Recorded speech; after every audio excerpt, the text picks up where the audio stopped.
Ito mga boss, oh. Yan. Bunga ng malunggay. Dito lang sa bubong namin yan. Ayan. Kita mo yung paligid natin. Ayan. Sa taas tayo ng bubong. Daming bunga. Pa-comment mga boss kung anong luto. Masarap to. Itong bunga ng malunggay. Ayan, oh. Dami. Ito. Hindi ko alam kung pwede pa itong malalagyan na to eh. Malalagyan na to.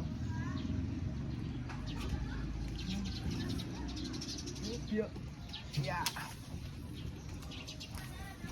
Noon mga boss, di ako kumakain nito.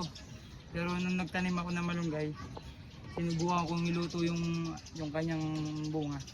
Napakasarap pala kahit lagyan mo lang ng sardinas.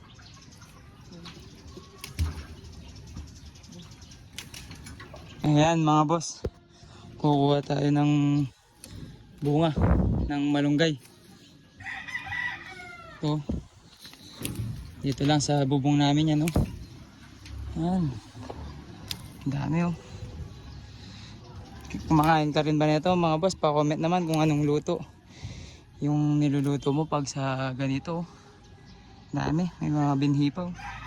Ayan mga boss, ang dami na natin nakuha. Ayan, oh. Ayan, nakakuha natin, oh. Ito pa, oh, makuha pa ako. Dami, yung iba tumanda na lang, oh. Ayan, oh. Ang dami-daming grasya. Ayan, nasa bakuran lang.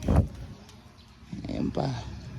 Ito, di ko alam kung pwede pa itong mga malalaki na to. Pero kukunin ko ito, itong mga katabi niya. Ang dami pa, yun po. Yun, dami. Daming bunga ng malunggay mga boss, oh. Ay, ito. Ayan. Yun, oh. Daming nakuha na malunggay. Ayan, oh.